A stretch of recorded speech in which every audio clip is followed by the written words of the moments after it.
جماعه انا متحمسه جدا النهارده، واخيرا هنجرب وهمي مع بعض. اخر حد يجرب وهمي، اخر حد يجرب وهمي، بس هنجربه. المنيو بقى فيه 7 سندوتشات، فتعالوا نشوف كده هنختار ايه مع بعض فيهم.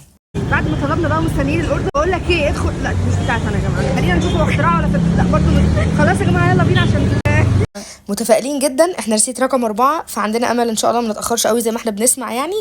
ولكن يا جماعه احنا اخدنا بالظبط 35 دقيقه على ما الاوردر جاهز. احنا كنا المفروض بنتصور سيلفي هنا عادي، بس الحماس كان واخد موريا في حته تانية خالص، لانها كانت نفسها تجرب وهمي جدا لدرجه انها مش مستنيه الاوردر، ولقيتها ببص كده لقيتها بتاكل الريسيت، قعدت افهمها ان الاوردر لسه ما جاش، وما ادتنيش فرصه، واخيرا استلمنا الاوردر. يلا بينا على التجربه.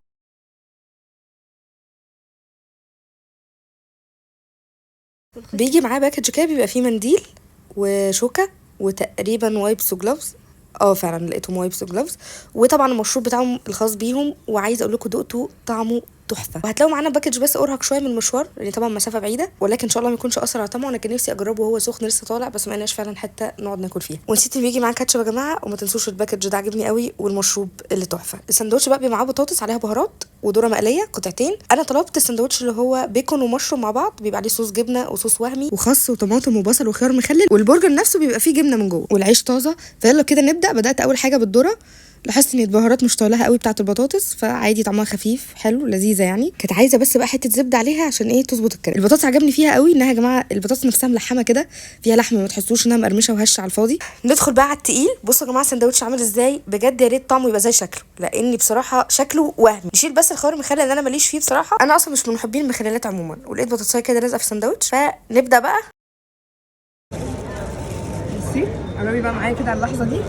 بصوا الجبنه طالعه من البرجرايه، انا بصراحه ما صدقتش يعني، انا قلت مش هلاقي الكلام ده. طعمه بجد اسم على مسمى، وهمي بجد بهرني. وهمي وهمي. عايزه اقول لكم كان قلقني قوي موضوع الجبنه اللي جوه البرجر ده، لان انا جربت كتير قبل كده الموضوع ده بصراحه، وانا كنت بلاقي جبنه في البرجر، وكان البرجر لازم يبقى ناشف قوي، معرفش ليه، بس حقيقي ده مختلف يا جماعه. انتوا شفتوا بنفسكم منظر الجبنه. معلومه بس كده، انا ما قلتش ان انا هصور، معرفش اذا كان حد عرفني هناك اصلا ولا لا.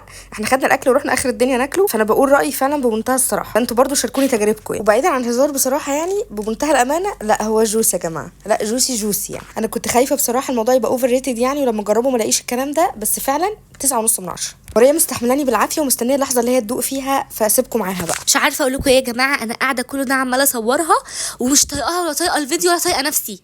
ما تدينا دوق يا كوته، عماله اقول لها كده وهي برضو عماله تعيد وتزيد. اخدت يا جماعه القطمه الاولى وما دقتش البرجر، ندوق قطمه ثانيه كده. بصوا يا جماعه انا كنت عماله بقى ايه اشوف طبقاته كده، عشان انا مش، هي دخلت على السندوتش عماله طب في جلافز، طب خدي وقتك، طب مفيش. انا اصلا يا جماعه ما بحبش الجلافزات، انا مش بيئه، انا مش بحب البس جلافزات عشان احس السندوتش في ايدي. يا جماعه فصلنا التصوير، جالي مكالمه خلصتها لقيت المنظر ده بجد.